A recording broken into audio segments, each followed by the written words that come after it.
Soul for this no. which I think is the no. key part of this match. Oh no, is this what it's like casting with me? Yeah. I thought about this 5 minutes ago. He actually is eating sambal, by the way. Like this was just very good. This was a prop we brought, and then he's like, I wonder if it's good, and then just ate it. Yeah, Mr. DIY, if you want to sponsor this podcast, I will eat your sambal for days on stream. I hope the panel is wrong. I hope to see a third game. You guys are eating sambal? Yeah, he's crazy. I forgot we had one person from SCA on the panel, and me. No, please, Mike. Let's go to the game. Let's go to the game. I think it's about time, right? Enjoy your sambal. There we go. We are getting there, yeah, and I think we're gonna get a pretty spicy game. Number 2 here, lots more initiation already built in here off of the gates. Lots of very strong spells. We got Basku over back on the Centaur, so that's going to be particularly exciting. Yeah, it's a really fun game here as we get now underway. I'm excited because I think last game, pretty low kill score, all things considering. I think this is SCA. Give the people what they want. We want those team fights. And you know what else is very SCA? Players that play like a couple heroes incredibly well, right? The mechanics. And here we have a couple of staples. The Cuckoo Centaur, you already mentioned, incredible, of course.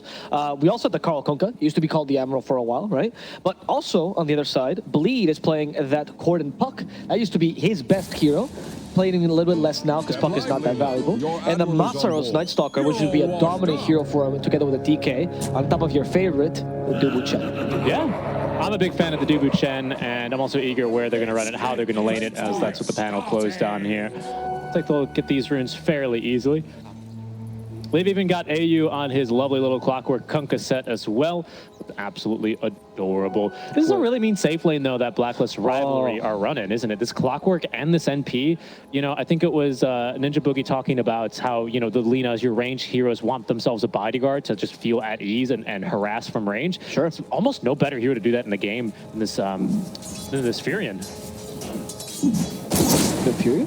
Yeah, they just prop it. Stomp bottom for Raven. Right, you act as the bodyguard? Well, the Clockwork's going to act as a bodyguard for him. Right? Oh, for him. Yeah, okay. Yes, I completely agree. I think Clock is fantastic for this matchup. You also eliminate one of the heroes that usually bothers Clock, right? Which is the Fury, for similar ideas. I think Clockwork is a hero that's always fun to see in competitive. I'm glad he's coming back a little bit. And I think what Ninja Boogie was talking about, where people now swap lanes very easily, no matter what, has helped Clock come back. Whether it's a 4 or a 5, kind of unclear. Doesn't really matter. As in the top lane, Tims, actually gets saved by a little Centaur Stomp. He's going to be fine, but a lot of damage going his way. Yeah, lots of damage. He's very eager to engage in these trades, right? He's bought out fairly heavily and invested in the Blightstone. Yeah. So he really, really wants to get a lot of damage done in these early levels before the Marcy gets a little crazy anime mode with rebound. So just squeezing all the efficiency out. You know, your HP is a resource. You have to leverage it in lanes to give the biggest advantage to your core. I'm surprised by the fact that he went for Bushwhack level 1 as opposed to the Acorn Shot, right? That's usually the harassment spell in lane. What do you think of, why do you think he went for the stun instead? Honestly, I'm not really sure. I'm not a big Hoodwink player, but it could be for this instant. I don't think Bosku can quite catch up here, though, who, by the way, went for the double Ring of Protection build on the Centaur. Yeah, it's a good idea probably against the Marcy plus Lina, right? And Lina's, at least as a carry, they always try to max the fire soul as soon as possible, so you're mostly going to be physical damage against the Centaur. That plus the Retaliate could be a way to deal with Lina. Yeah. Speaking of coping with things. Oh, go ahead. Can I ask you, are you a Lina believer? You think it's possible? Sudabi said earlier he has 5 tickets for anyone who can beat Lina. That's right. This DPC. Is it possible to beat this hero right now? Should you just ban it? Honestly, I'm still on the SVG, train on that one. His thinking is give it a week, and everyone will start figuring this hero out in pubs, and it'll eventually trickle its way into scrims, and that's finally when we'll see it here in officials. But these things, they take time. I do think there are Lina solutions and answers out there. I think there always is. Leshrac, that was the big question. Oh, what do we do against the Slesh? At CI, Tundra showed us all it could be done. I just think it requires a little bit of a different approach, but these things, they just take time. Yeah, that's true. I'd like to agree with Avery on that one. Okay. That's true. That explains the 3 texts I got before we started casting about. He kept saying Lina's a monster and an abomination of nature. It's true. My check better be in the mail, Avery. In any case, I think mid lane, as we focus here a bit, is where we can see Corden recovering very nicely. Not even recovering, to be honest. He's doing just fine. Definitely got caught by a couple of those early Tidebringers. Not much you can do with that first point in phase shift. but still having that bottle on the line, allowing him to easily sustain through a lot of the harass and find a good amount of CS in between. Wild, actually. This matchup is pretty Kunkka favor. So the fact that Puck is holding his own in last hits particularly, right? Yeah. Which is usually where Kunkka wins. The harassment is whatever. It's mostly the fact that he's a melee hero, has enough tank to survive the Puck, goes for a double bracer. It's hard to just outlast it a Kunkka. Sure. Good for Corden. Yeah, but he's 2 years younger, though. That's the real trick. That is. It's all about the age. But I was telling you, these Pucks, these spirits, they're all the Zoomer heroes. You need your reaction times, you know, real sharp and honed. And I think he's probably, I don't know about reaction time, but playing near at his peak. He's young. He hasn't played a whole lot of DPC before. He's probably playing like 8 pubs a day still, and he can. And his manager makes him stop, and he's like, "But I can go for more," you know. That's true. It's also well known that DPC makes you age double the rate of normal human beings. It's like DPC years are like dog years. You think? Yeah, and then when you win TI, you rejuvenate 5 or 10 That's right. years. That's why Aoi hasn't aged in, what, 8 years since TI6, huh? That is very true. Yeah. TF5, yeah. TI5, yes, that's Yeah, right. have you seen Thompson? Thompson has aged backwards. That man's incredible. He looks great right now. That's what you get for winning TI twice, honestly. My goodness. Truly the elixir of life here. It's true. Carl, he is going to try to go for Corden. Tried to bait out that he did a ghost ship. Did not do the ghost ship. Well done. It's Play Hard instead, who is going to go down, actually. At the cost, however, of Cuckoo.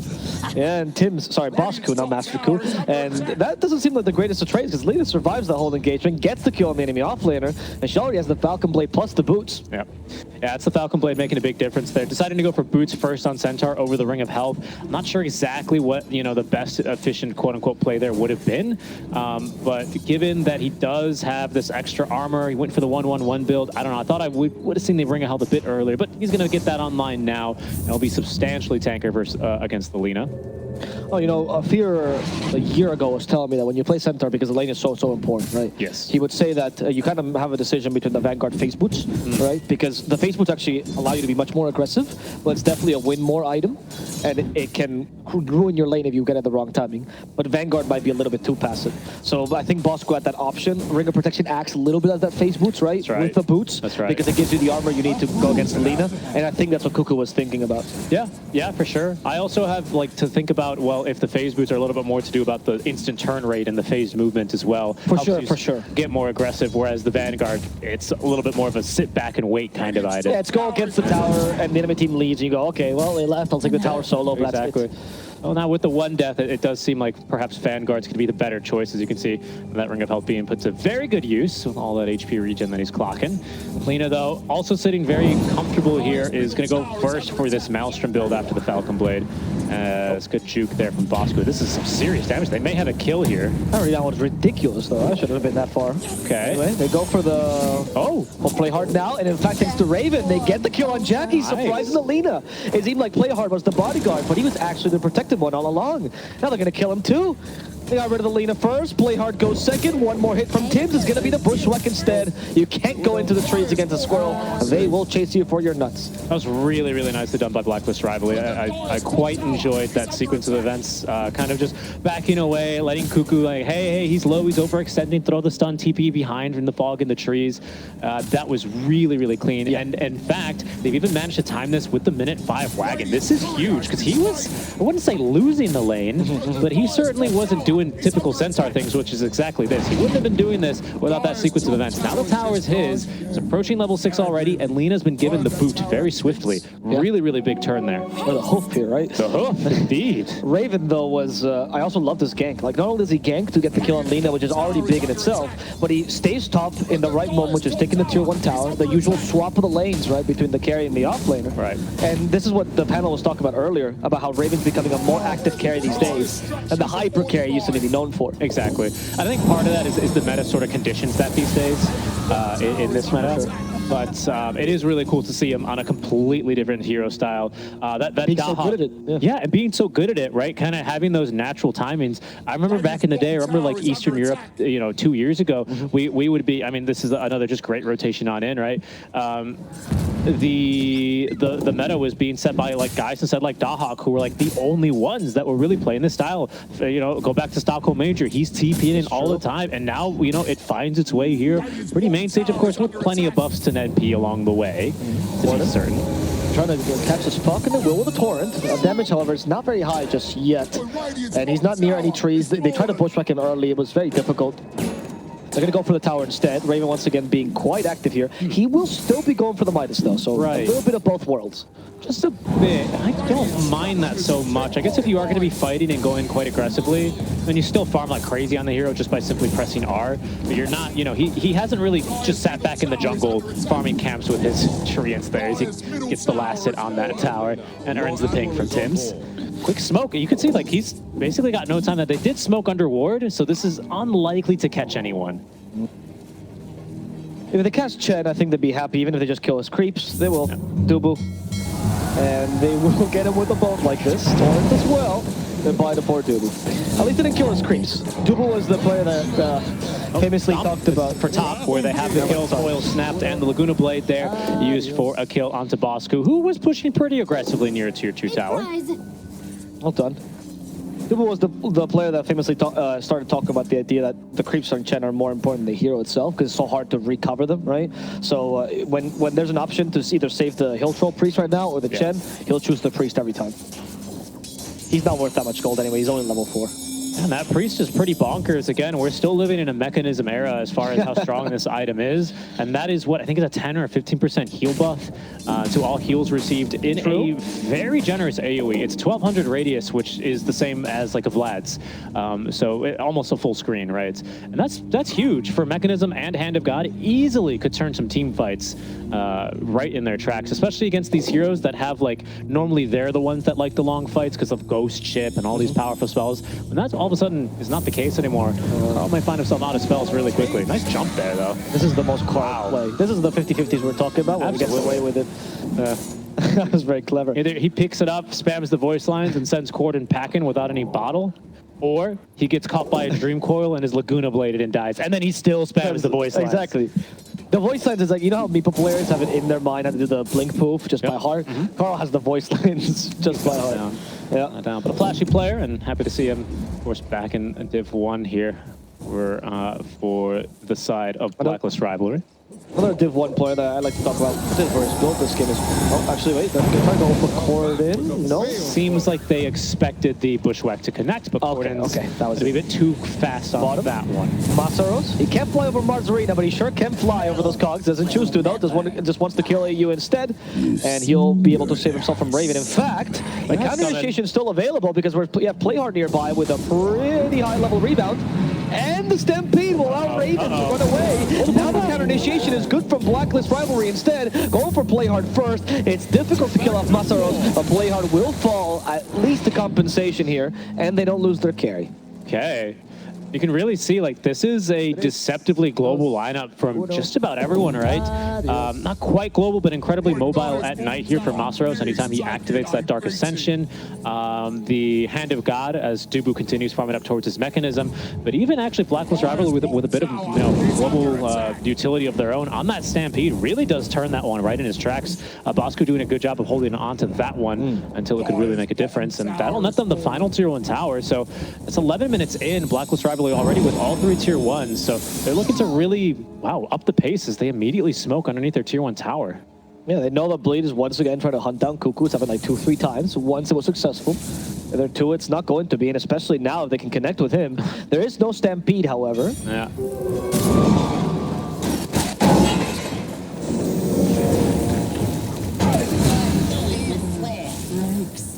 People say I talk too much.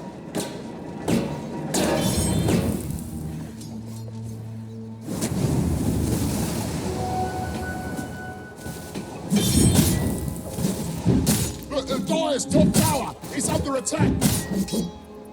Oh, the Dire's fortified, I see. Radiant's middle tower is under attack.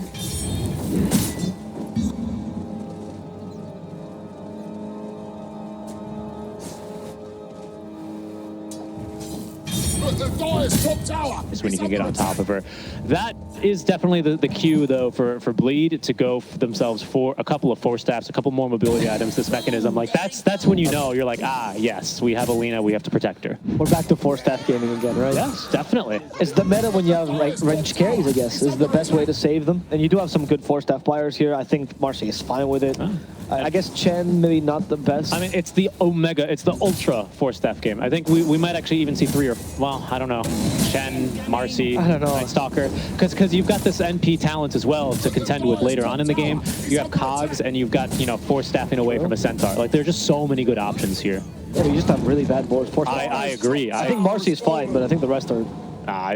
Chen would rather buy almost anything else. Yeah. Oh, okay, this is the play that Carl made last game. But this time Carl is protecting Cuckoo. Will this work out? It seems like they're trying to catch the puck, but the puck is just back now. Ooh, they hit the hook. And the damage is not high enough. There we go. Corden just died to Carl's Tidebringer towards the end. Cuckoo tries to DP in the middle of this. Cuckoo, it's making it out alive. Jackie's now fighting though against Carl head on with the help of AU though. They'll be able to finish off Jackie. And this team fight's looking pretty decent for Blacklist Rivalry, even if they lost their carry. Masaru still hunting down the enemy. Kunkka really wants Carl, but AU is ready to die for his core, and that's exactly what he'll do. As the X marks the spot, sends Masaru's back, and the Kunkka TP's back home. Okay, and that is why I really like this armlet build here this game that Masaru has gone for. I wanted to ask you about that. Yeah, it allows him to become this kind of pseudo core when the Lina is, you know, you just fill in perfectly what the Lina needs, right? You need a tanky hero that's going to get in their face and kind of break their kind of fight structure.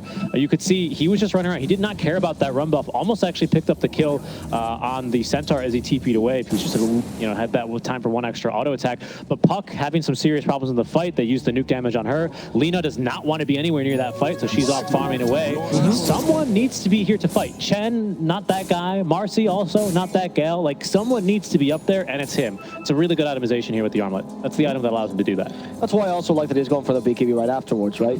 I mean, Shard is also incredible, and they both fulfill similar roles. But like you said, if you go for Blink Dagger, not only will the really popular NP Shard eventually cancel that, but on top of that, you can't fulfill that role as effectively because Blink gives you no stats. Yeah.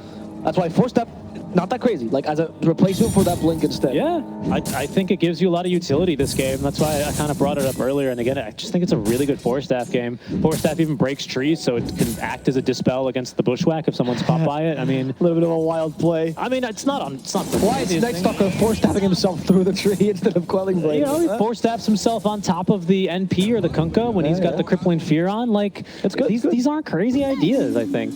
But we'll see what he decides on. BKB first. Clockwork's worst enemy, Creeps. Oh, never mind. No. Wrath of Nature's. Oh, no. Clear the zoo. Dubu. Oh, my God. Trying a little bit. They can't play hard as well. Dubu doesn't. They can't really do much, honestly. They even commit the ghost ship, play hard instead. But at least the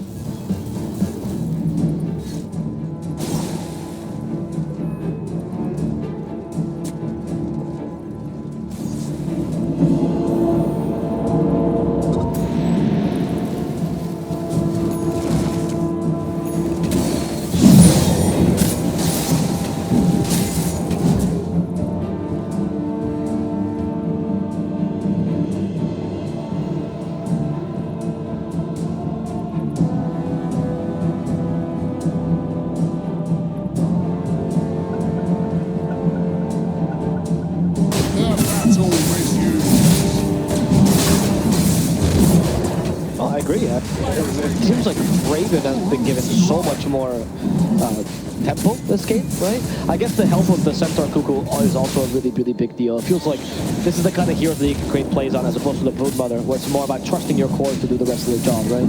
And this Centaur, while being a hero that we're only starting to see now, has already had a good impact.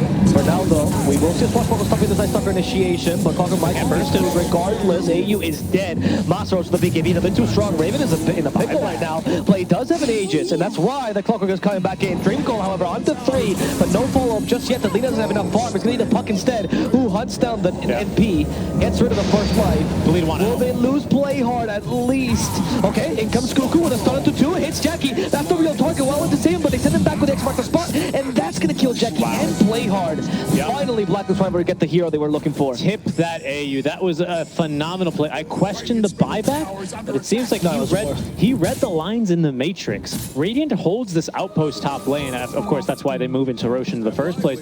So he buys back. He's basically instantly in that fight. But not only that, he's there to completely cut off and use his cogs to actually block in and kind of corral Blacklist. Bosco moves right in, and it's just an easy fight from there. It's just some easy pickup and top-up duty basically for them.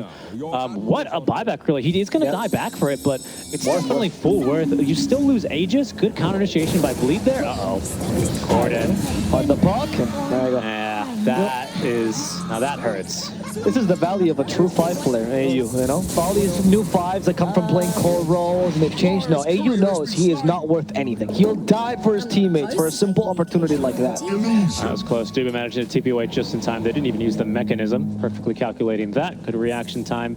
But agreed. And we've seen this a couple times actually from both teams this series. It's supports just flinging themselves, in the case of Marcy, quite literally at the hands of her enemies. Just to say, take me instead. Like, making sure that the cores stay alive, but they get their items. It does feel like in my opinion, it seems like it's a pretty good patch to be playing an offlaner. So many of these early items like Hood, Vanguard, Mechanism even, like we saw last game, feel really good early, just because maybe you would say they're slightly overtuned, but they're just the flavors of the month for now. And the faster you get them, like, it just gives your team a reason to team fight. You pair that with a skill build like the Centaurs, you know, or like just his skills in general, and you're just a team fight machine. No matter who you have on your team, you just want to go. What Blacklist Rivalry have really done nicely with this draft is they've really buffed this early push, right? Bleed are respecting it, and they should, even though they've claimed Aegis. You've got the push and the map control that the MP gives you with the team fight of the ghost ship to back you up. It's really good. I think that point you make about the skill build and the Centaurs, Masaros. It's Bat versus Squirrel, and neither. They're both afraid of each other. You know what they say, you know, they're more afraid of you than you are of them, right? That's very true, although you are terrified of bats, so they must... And more importantly, squirrels. You never know what they're thinking because you can't read their thoughts. That's true. Especially when Ryan is attacking them and taking their tails away. I was going to ask, though, about the Centaur build, because you made a really good point. It seems like these self-sufficient offlaners, which come with everything, like the Centaurs, the Mags, are kind of coming back in. These, like, sure, it's great to have an Earthshaker that can get a blink deck and completely change a team fight, but if you can just bring auras and have a hoof stop, you're good to go. You're just relevant in the fight, right? I mean, sure, in long no special team fight ability needed. Yeah. You'll struggle a little bit, of course, like on some heroes, like he's got no mana, he can hoof stomp like 3 times and then he gets tired, I guess. Not really right, because why does hoof stomp, why is it magic? Not really sure how that works out, but you know, in any case. Lifting my feet costs mana. Yes, exactly. Here they go, though, for another bit of a fight, and this is not a fight that Bleed want to take. Yeah, that's why they leave Dubu to die. Oh, the hookshot. The hookshot also catches a second support. I mean, 2 supports dead. Wow. It's a small kill. It does give you a little bit more space. Maybe in tier 2, or tier 2 has already been taken. Maybe an outpost, but at least you don't get jacked. Mid. They might look for mid. They have a wagon here. It's a Blacklist Rivalry. Yeah, line's being drawn on the map here. And look who's drawing it. It's Raven. He's saying, hey, sweep the map. I'll meet you there. TP's down bottom, I believe, with the TP scroll. Now there's going to be the TP on in naturally. He's just going to get to siege it. If his team found someone... Oh, okay. Cuckoo tried, but the beginning was quick by Masaros, and now Cuckoo might be in trouble himself. And he's helped with the ghost ship and the pipe. The Rome might just be able to save his life here. Masaros is still trying to hunt him, though. He has the flying vision, but he can't get too close to Cuckoo just yet, because there are heroes near him. And it's Masaros who himself is trying to not die to the Kunkka. They now annoy Carl a little bit, forces BKB. Interesting. Maybe a little bit early BKB as Masaros hunts down the supports instead. Very low on mana though, has no voids, gets sent back with the cogs. Even less mana now for poor Masaros. No shard yet either. And instead, they will find Raven, who was left behind. Someone come help you carry. He's been left him take it, but he's just going to try to TP, make it back home alone, and it's going to be fast enough. That was really close, though. And I think the thing that Blacklist Rivalry have learned out from that fight is Lena's starting to do some real damage. This is seemingly, she's kind of recovered from her tough early game. Blacklist Rivalry, they did a phenomenal job of getting on top of her early and keeping her down for a while. But yet again, she still rises like the continuous Star Wars, you know, media that's going to come out for the next 10 years. It's just, no matter how bad it starts, they're just going to keep coming. And it's going to be the same like for this Lena for about a week or so until someone figures her out. But she's really strong right now. She has some ridiculous damage. She has a BKB as well that didn't get forced in that last engagement and almost killed the Centaur, seemingly 100-0 in the duration of that Void Slow. It's really strong. That's a difficulty. Like, you can stop her early, but she just rises back from the ashes, right? That's why she's a fire hero. She's actually the only hero in Dota themed after a phoenix. I don't know if you knew this. I did know that. Yeah. They should consider adding one into the game, though, considering how much mythology that they appear in. That'd be pretty cool. No, I think it's stupid. I like my egg carriers instead. But I think that Lena has been an issue with these DPC, and the Clockwork doesn't seem to be the solution to it. We'll see what they can come up with, but Clockwork alone is not enough. Yeah. But maybe Cuckoo can show us the power of a Centaur card. I don't know. Oh, yeah, maybe that's the thing, right? Yeah. That's how you beat her range. That's the biggest issue, right? She just has longer range than everyone else, except Tex. Tell you what, you know, food 1, we've got a Mama cart. Food 2, we've got a Centaur food truck cart. Yes, we actually have a special animation for the Centaur card, but only if teams pick it and play it. Yes, absolutely. I don't think we're going to see it this game. Bosco's got much more important items. So Corden, he feels like he's got to cut waves, and they are just going to miss him there. That was a little too close for comfort, likely, but he will make it out alive. He got caught the last time he tried to do that behind the mid-tier 1 tower, so he makes it out alive this time around, and that's money enough and time enough for Jackie to then get his BOTs online. Okay. Now with BOTs, you start going for the serious items, for the big boy items, right? It's the Silver Edge, the Satanic. Oh, I'm sorry, I misspoke. I saw he had the BOTs in the quick buy. It's actually the full Gleipnir, apologies. Oh, sorry. In the meantime, though, they are going to kill Dubu. Okay, it's Gleipnir, so you decided to go for the big boy items even earlier. Yeah, seriously. Dubu's not a big deal, but now with Satanic, I think Satanic is a turning point where MP starts to just flounder against Alina. Maybe you could consider a Scotty this game, though. He's a much better Scotty buyer and would reduce her regen in addition to being very strong against ranged heroes. Right.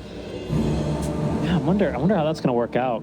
I guess for now, though, the MP still feels pretty decent. He still has this Midas bonus gold that he's like kind of clocking. He's also got his Gleipnir, the BKB, and the bonus attack suit from this Midas to pair the Lina. So they're fairly even here in terms of, you know, I would say items and pickups. But Lina just is way, I mean, she's just the hero of the month for now. So it feels like I've got to give her the advantage despite being down 8K. Seems like if they can be the bodyguards, if they can let Jackie stand and deliver in these fights, Carl go their way. Carl's wild. He's literally solo against 4. Just trying to force a reaction or something. Yeah, because they were about to connect, but Carl came in really early. Enemy team is a little bit scared. Now it might be the chance for Tims to initiate. Got the hook shot ready. Gonna go for the Lina. Okay, and they caught her. And the damage is high enough. The MP for now is still beating her. They root down Masaros. I think it's the BKB to get rid of the root, but it's still difficult for him to fight this. He will just barely get away. That Gleipnir already doing work for the MP. Yeah, Corden holding them back as well, but that now leaves them without coil. See now, Masaros just, wow. I think he just pushed though. Desperate for farm here on Masaros, doing whatever he can. He'll kill one courier at least and likely go back to cut away, but looks like Blacklist know what's up here and they'll try and intercept him. Oh, the double creep is also helping out actually. The Centaur annoying Raven, and now Raven has to kill the Centaur. It's a matter of pride. Oh. Yeah. He's given up. Okay, he's rethought his priorities. You know, as they say, eye for an eye makes the world go blind. So Raven decides to take the high ground and kill other people instead. Yes, indeed. He's going to TP top and immediately start doing some of that as he really wants to get the Shadow Blade online. He's nearly got it now. So about another wave, or he just needs to wait 25 seconds and press R, and then he'll be able to buy his Shadow Blade. Oh, but check this out here. Bosco is going into that Halberd. It's a lovely item for him. Really, really like that. He's still about halfway there. Just get that online versus Selena. It's a 5-second disarm as the hookshot's just going to swing wide. Yeah, we've already seen, they've proven that if you hookshot the Lina, she will die relatively easily. Yeah. So, especially with the burst and the follow-through that you have, hookshot connects and Raven's already TP'ing in. There's a sharpshooter being channeled. Like, it's immense damage. Cuckoo was, sorry, make that Dubu, pardon me, was right next to him, hit him with, granted, a level 1 Hand of God and the mechanism, and they still had more than ample damage to take down the Lina. The problem, Richie, is no Force Staffs. I mean, they have bad Force Staff. I really think, like, Force Staff does make this significantly more difficult, but you're right, they just aren't Force Staff carriers. Yep. Jackie, okay. Carl, once again, he's linked the prey. Cuckoo will try to replace him. Here comes the stop. Good BKB by the Lina. Jackie continues to hit. The Ghost Shifter trying to save Cuckoo from a bit of damage. And Carl takes the lead, killing off Dubu. Now going for Corden next as Jackie has to run away from this Clockwork, who only has one thing in mind. That's Jackie's head. Luckily, Jackie is fast enough. And it did stop the Hoodwink as well in the beginning of the fight. That was kind of a rough fight. Would have gone much better, but Raven had just picked up a 26-minute DD rune. You can see it's only halfway through. Yeah. And Blacklist are going to try and turn this into a Roche now from here, and it'll be looking pretty good. The outpost there in the Dire jungle is theirs. Do you shard the Cuckoo? Yeah, right? Yeah, I think the tidal wave might be a huge difference maker. What do you think? What's the strength here? Is it good against the Night Stalker? Good against Felina? Oh, You cogs her into the tidal wave, and either Shaq dates BKB in the beginning when she's already out of position, or she's done. Yeah, kind of like how the Tiny Toss backs last game from Play Hard kind of kept throwing the left out of position. Yeah, I could actually, now that you mentioned, I could really see that working. I like that note. Because it does seem like maybe it's not so much about the clockwork eventually getting into the face of the Lina, it's about displacing her from the rest of the fight. Exactly. Right. It's about getting rid of the bodyguards. And poor Marcy, she hasn't really been able to scale. Poor Dubu, man. Yeah, honestly. Gonna lose his Centaur. Unfortunately, he can't even make it into the enemy jungle. Raven just cannot beat these Centaurs. They're just faster than him every single time they get away from him. It doesn't mind much. Oh, maybe... Centaur's killing his brother? Oh, hold on. BKBs? BKB in the bottom. No. Sorry, it's a replay. It's a Raven. You hear the items and you get scared as a caster. Yes, we're sorry about that. That was a great replay, Richie. There we go. They put it on again. We appreciate production for being such kind people to us who are not very smart. That was a good kill on Tim's, honestly. I think that actually stopped him from completely being destroyed that team fight. I think Masar's has the right idea in mind of hunting down the Hoodwink. However, it just can't save your Lina by doing that, or it can't save the rest of your team fight by doing that. Yeah, no, it ain't, unfortunately. And again, I think that team fight's better for Bleed, but the good DD are in, fortuitous DD are in there for Blacklist. They get a couple pickups, man advantage, and they head straight into the pit with it. They've been sieging up towards the high ground. They've got themselves the AC online for the cook-out, so Raven's really getting up there into the attack speed. It has a Silver Edge for the break. There's also a full Heaven's Halberd here. These are some really major items that Blacklist are pushing. Yep. Love the Heaven's Halberd. That's my selling point. Yeah. I like the pickup. And normally I know USB the questions, but is this their timing? Do you think they've got to finish within this Aegis? I don't know, Richie. Do you think it's their time? Oh, geez. Answering the question with a question. I've been countered. I don't know. Perhaps so. It's really been hard to tell because it's been Jackie that's been getting jumped every single time, and without 4 stabs, he just never gets to do anything in these fights, seemingly. So, I don't know. Maybe instead of Gleipnir, I mean, it's so hard because the Lina build feels like you skip an item and all of a sudden you have no damage, you know? True. But maybe like a Hurricane Pike would have been in order, but again, it's not an item you love building either on the carry Lina. It's really hard. Thanks to that pushback, she is dead. Jackie's gone. Play hard as well. Monsters is now alone fighting versus 5. There's no way he can survive this. He's even been slowed. Monsters BKB about to run out. The hook shot misses though. The acorn shot will hit, but he's already far away enough. And Blacklist Rivalry, they want objectives. Digi, Dubu. That's it. You know, you kill the Lina. Tsunami, you need to pay 5 first-class tickets for these guys to go to Lima. We'll see. I mean, if Blacklist Rivalry are able to keep it up, perhaps they'll be able to get their own tickets here, right? No. Tsunami has to pay for them regardless. We've already decided this. That comes out of his rate for the day. There it is. Congratulations. Everyone taking a quick refreshment here after what was, 30 minutes, but you could say basically from the get-go,